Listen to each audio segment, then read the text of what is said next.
Rodando. Bom dia. Segunda-feira, 6 de julho de 2026. The dream is over to Brazil in World Cup 2026. Qual a importância disso? Quase nada. Não fosse esse bombardeio bobo de propaganda e de imprensa boba,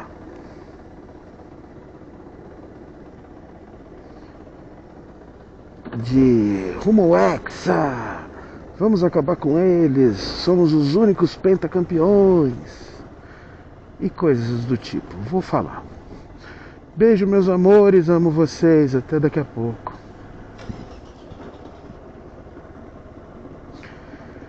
Ontem jogamos e perdemos para Noruega. Assim, o que eu quero começar falando é sobre essa falta de nexo e coerência tão latente, tão descarada que acontece nas Copas. Ruas pintadas e incentivo da grande mídia, né? Olha lá, bandeira do Brasil para tudo que é lado. Claro que eu prefiro que a bandeira do Brasil seja por isso e não por linha política, achando que é dono da bandeira do Brasil. Eu vou sempre torcer para o Brasil, em qualquer esporte. Nasci aqui, amo o meu país e meu povo, tá tudo certo. Não tem problema algum. Vivo aqui, crio minha família aqui. Tenho todos os motivos para torcer que esse país dê certo, que esse país melhore, que a vida das pessoas melhore. Tá tudo bem. E por isso eu também tenho pelo mesmo motivo, pela mesma razão, tenho todos os motivos para torcer pelo Brasil, principalmente em Copa do Mundo, que é gostoso pra caramba, é legal o clima de Copa do Mundo nesse sentido desse evento mundial, né? Agora,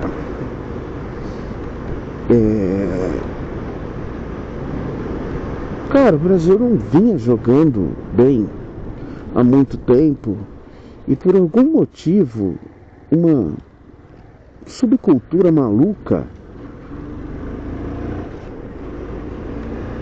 e insana segue no contexto de não, mas na Copa a gente ganha, na Copa a gente pega, na Copa a gente... E assim, isso aqui não é um vídeo, eu avisei, a Noruega é muito melhor que o Brasil. Cara, tudo isso estaria sendo dito de outra forma, mas eu tocaria no mesmo assunto se a gente tivesse ganho, e poderia ter ganho. E é só futebol, aonde para um ganhar, o outro tem que perder, para um acertar, o outro tem que errar. Futebol é um esporte de enganação, no contexto específico. O futebol é um esporte que o drible é uma enganação. Quem disse isso pra mim foi o Borges, José Borges de Carvalho Filho, que eu não sei por onde anda. Um amigo querido que eu tentei procurar, mas não encontro mais. Espero que esteja bem. E se por uma coincidência do universo gigantesca e parar para ver esse vídeo, para me ouvir, mando o meu abraço, Borjão. Tenho recordações muito bacanas do nosso convívio profissional. E você é uma pessoa inteligente, culta, bastante. Voltando.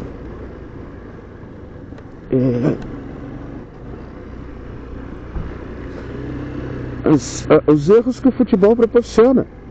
Assim como, vamos parar de bobeira, cara, este é o culpado porque ele teve este erro neste momento. Uma vez o Arnaldo César Coelho falou isso. Eu não sou um grande fã do cara, mas ele foi coerente ao dizer isso.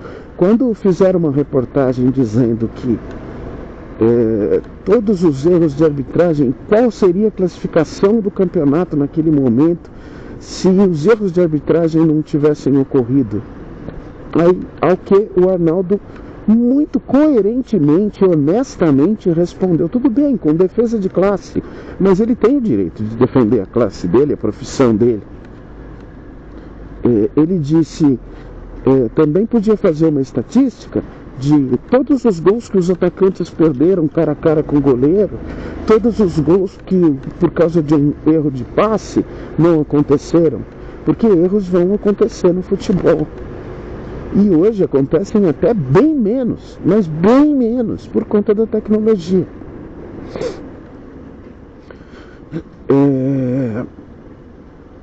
Então o que eu digo nessa mesma linha é: o menino errou o pênalti, o Endrick errou uma bola, um gol cara a cara com o goleiro, sem marcação. Errou. A Noruega também errou outros chutes, outros lances. Então, se a gente ficar só no nosso lado, o menino errou, o outro errou, e a Noruega também errou, e o jogo foi 2-1. É o Haaland, que dizem que a pronúncia correta é Rola, o que gera muita quinta série na minha cabeça e na de qualquer homem nesse país. Cara, básico é que a Noruega é um excelente time, que tem uma regularidade muito maior do que o Brasil nos últimos anos.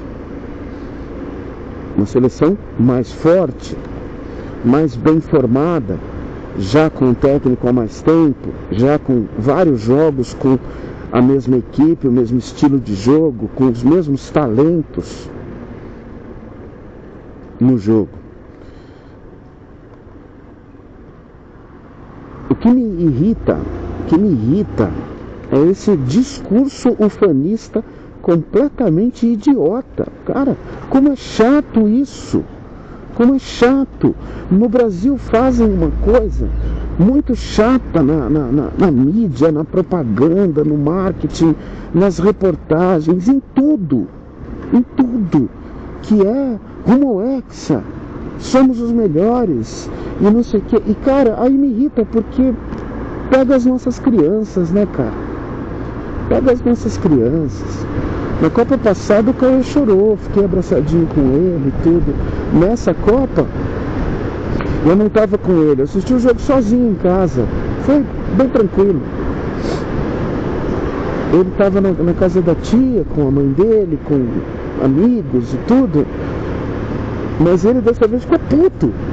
Ele ficou puto. Puta burríssimo. Deixar o Haaland sozinho para chutar e fazer 2-0, não sei o que e tal. E assim, é impossível a gente não entrar na conversa seguinte.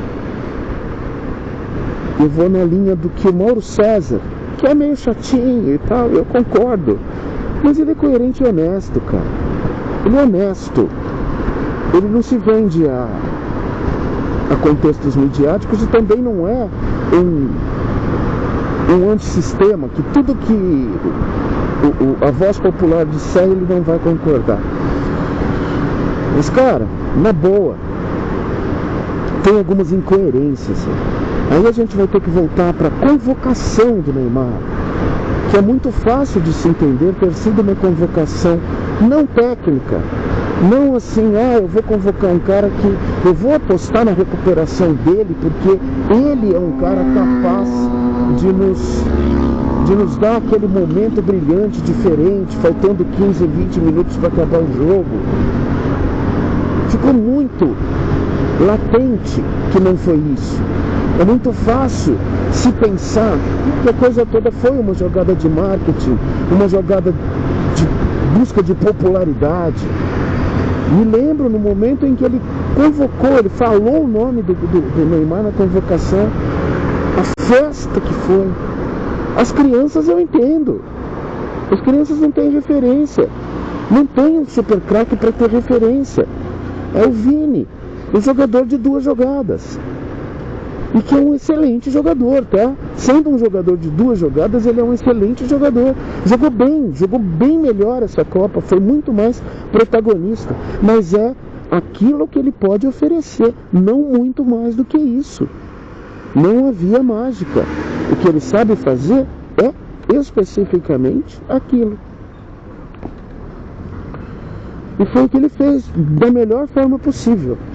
Agora, qual o mérito, qual a justificativa, a não ser você dizer isso, é o brilhante que eu preciso na Copa para um momento de sufoco, você pode ter para um cara que há 3 anos, claro, teve machucado durante bastante tempo, se recuperando e tudo, mas que sempre priorizou ser um popstar e não um jogador de futebol. E ele entrou. E o Brasil piorou. É fato. Não adianta, gente. Isso não é se ele é mais ete ou não. Eu escrevi na hora pro meu amigo, na hora que ele entrou. Eu escrevi isso. Tô doido pra queimar a língua. Acaba com eles, Neymar. Foi isso que eu falei. Pode ser ele, pode ser qualquer um. Vai lá e ajuda a gente. Mas, cara, o cara pegava na bola e é aquele cara fora totalmente de ritmo. E aí fica muito claro que não era para ele ter sido convocado. Fica muito claro que ele não tinha condições. Não se trata nem do fora de série que pode ter. Não, cara, o cara tá treinando lá. O Ancelotti, se for ver só tecnicamente, ele arriscou tudo naquilo. Eu entendo ele fazer isso. Ele arriscou tudo nessa troca. Falou, mano, se esse cara entrar e salvar o jogo, eu tô bonito pra caramba. E deu a lógica. Deu a lógica. A gente passou a jogar com um jogador a menos, com menos marcação. Quando ele entrou estava 0-0. A culpa não é dele dos gols. Vamos deixar isso claro.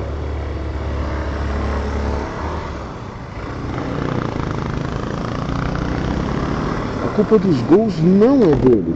A culpa é da gente ter perdido o poder de marcação no meio campo e de ataque. Porque não havia desenvolvimento. O cara foi lá e fez o gol de pênalti. Desculpa, um pênalti bem mandrakezinho, mas foi pênalti, tá? Foi pênalti. É raro marcarem esse tipo de pênalti, mas foi pênalti. Tá tudo certo. E aí ele mostra ali tudo aquilo que eu, em comportamento, sempre detestei nele. Sempre foi muito pouco futebol para ser bobo desse jeito. Porque o Romário foi um cara insuportável. Insuportável, chato. Só que, mano, ele pegava a bola e resolvia o jogo. Enquanto ele jogou, enquanto ele esteve em campo, até o último time que ele jogou, ele era folgado, chato, prepotente, arrogante. Mas ele pegava a bola e ia lá e fazia o gol. E eu não comemorei os gols dele? Claro que sim. Isso é numa época que não tinha muito linha política do jogador. O que pra mim não faz a menor importância. Eu tenho certeza que a maioria dos jogadores de futebol são de direita.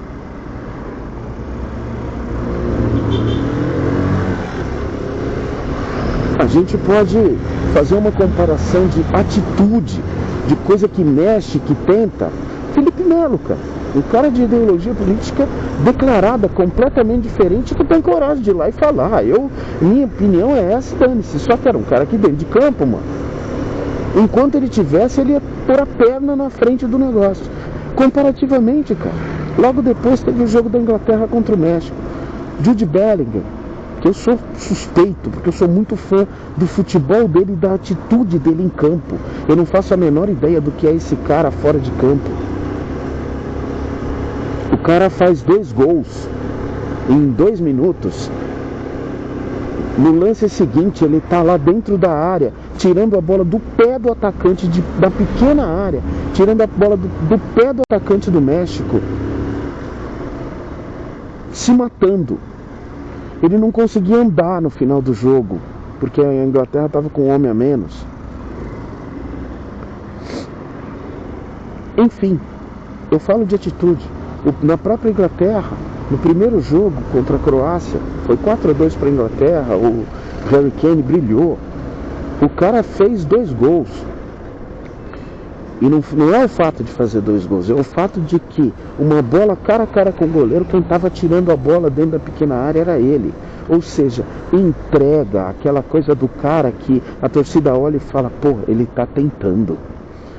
Isso não é por marketing, isso é por futebol, por defender o país. Totalmente diferente. Você não via um jogador do Brasil nessa condição. Nenhum. Não crucifiquem o Endrick, mas também não vangloriem tanto assim, porque você não viu esse exemplo de entrega no Brasil em nenhum dos jogos. O que o Brasil fez na Copa, gente? O Brasil ganhou de 3-0 do Haiti e da Escócia. O Haiti jogou melhor do que a Escócia. A Escócia nunca foi um super time de futebol, mas com estrutura, né? Enfim. E empatou com o poderoso Marrocos, que teve um momento do jogo, uns 10, 15 minutos, que correu o risco da síndrome do 7-1.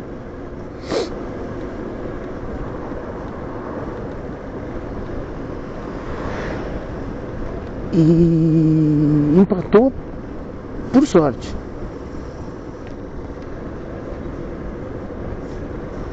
Foi esse o jogo. E 2-1 contra o Japão. Desculpa, gente. Desculpa. Você pode considerar o Japão um bom time, um time competitivo. E só. Não é páreo para o que o Brasil tem capacidade de produzir em futebol. Para todo aquele sofrimento, gol no último minuto, um novo herói do gol no último minuto. E nada. E nada. E a gente estava no quê? Na Dona Globo, Bandeirantes, Record, todos, vamos Brasil, na rua tal, a população, os moradores pintaram a rua, pintaram os postes, pintaram a casa, e nada, e nada. Hoje esse cara tá acordando, olhando para a pintura do Neymar, mal feita, que tá na parede da frente da casa dele, olhando e falando, puta que pariu, não tinha mais nada para fazer mesmo, né?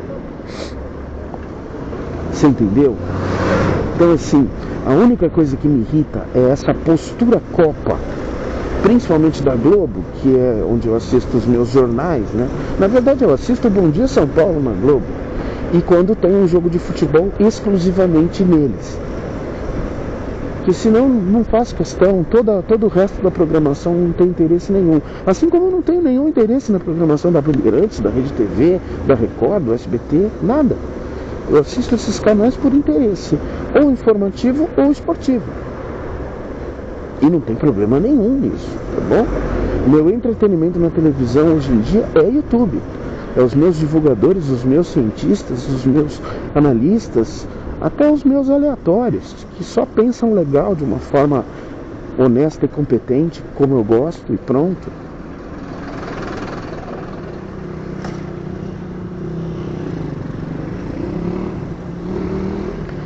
Então, gente, eu tive a impressão que lá em 2014, no 7-1, eu escrevi um texto, eu já falei sobre isso.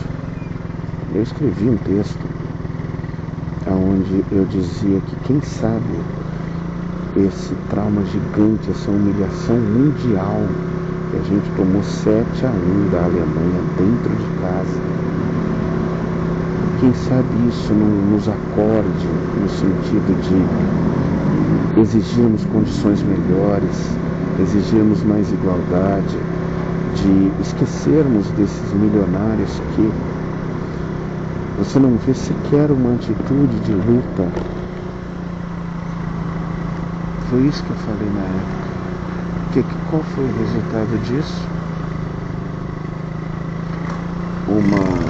Um surgimento de uma extrema direita muito perigosa, tomou o poder. Eu não tenho dúvida que boa parte do movimento de extrema direita nasceu ou foi muito reforçado com a derrota do Brasil na Copa de 2014. Em 2013 começaram os movimentos Não É por 20 centavos, que pode ser que em algum momento desse movimento ele tenha sido puro e honesto. Eu tenho lá minhas dúvidas. Mas natural, tudo bem, cara, evolução, tá tudo certo.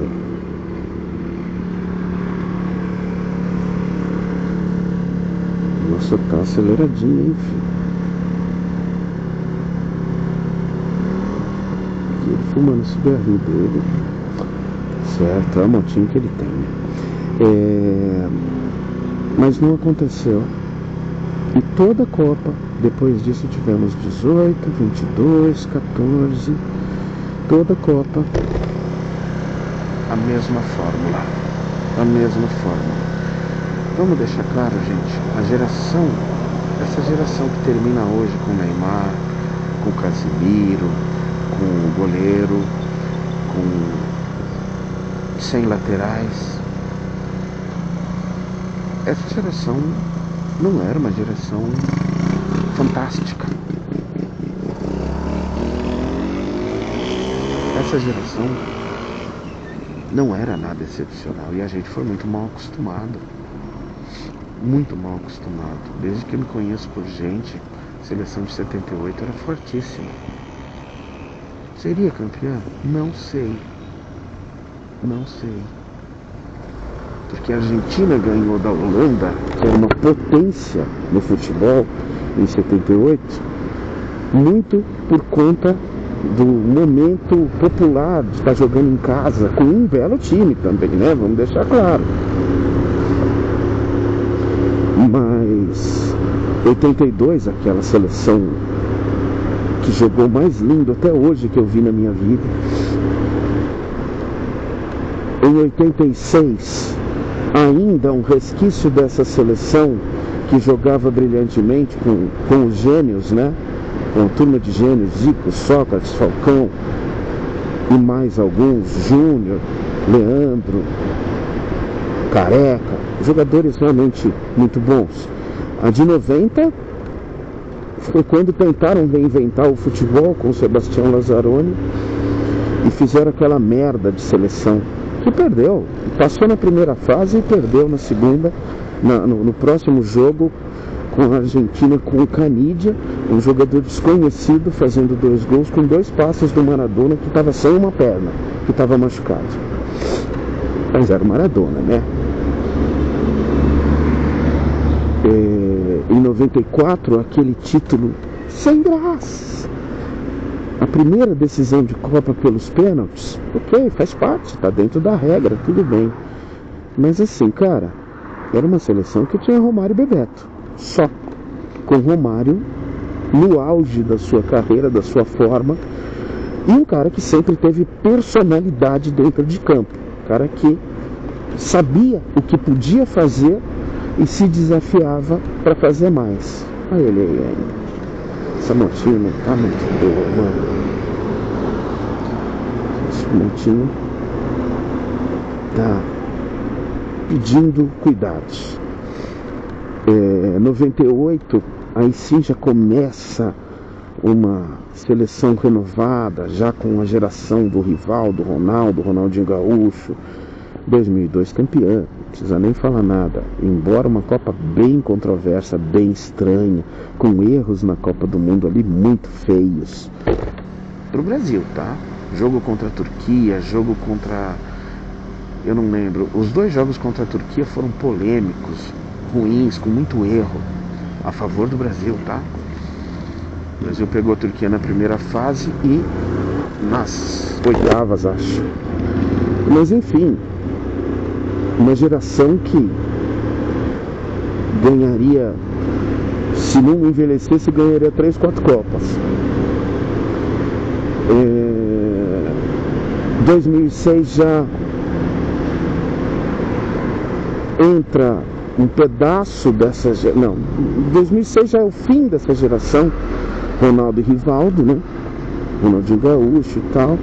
2010 ainda tem um restinho, que você ainda tem o Kaká e o Ronaldinho Gaúcho, mas você tem o Dunga, né, que era um cara teimoso, que tinha os seus conceitos, que deram certo durante a sua participação na seleção. O Dunga foi demitido não pelos resultados, o Dunga perdeu um jogo e ganhou vários jogos importantíssimos. O Dunga foi demitido porque ele era insuportável, porque ele não era conversinha, era um mal educado, era um grosso. E, ok, direito dele. Então, estamos chegando já aqui. O que eu quero deixar claro é isso, gente. Está na hora da gente tirar esse contexto de Copa, Brasil, bandeiras e patriotismo bobo, patriotismo de Copa do Mundo, cara. É muito chato, chato. E é isso que a gente tem. E a população precisa desenvolver o seu senso crítico nisso. Isso é muito importante para a gente entender logo que a gente tem que ter senso crítico nisso e virar para uma linha de imprensa dessa e começar a falar: parem com isso, parem com essa idiotice, parem de enganar nossas crianças. Claro que isso tudo tem um objetivo comercial. É evidente que tem. Mas está na hora da gente falar, olhar assim de boa e falar: tá errado, mano. Tá errado isso aí. Tá bom? Segue a vida. A Noruega é um time muito bom, mereceu, e o Haaland é um cara simpaticíssimo, além de ser super competente. O gorila loiro, que eu costumo dizer. Beijo do gordo, boa semana. Até mais.